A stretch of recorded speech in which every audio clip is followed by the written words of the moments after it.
Patuloy po na nakikipag-ugnayan ng GMA News sa NBI upang makakuha ng karagdagang impormasyon kaugnay ng sinasabing ma-impluensyang tao na ayon kay Vice President Binay ay nagtangkaw manong mangharang sa pag-aresto kay Delphine Lee kagabi.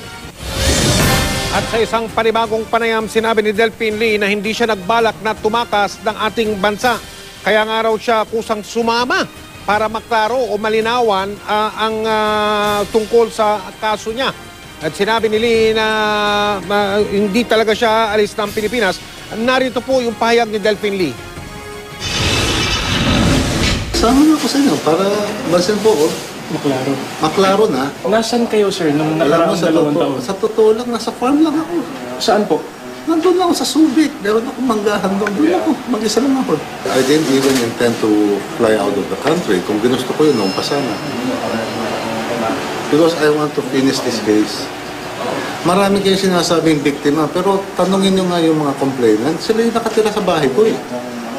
Hindi naman sila bayad pa eh. And 3 years na silang hindi nagbabayad.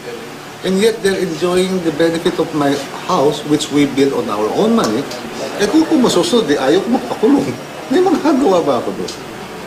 But I'm just saying na hindi naman ako hardened criminal. Wala naman ako pinatay.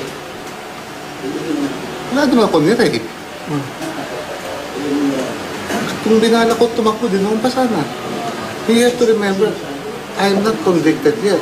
I'm still hoping that there is justice. That there's still rule of law.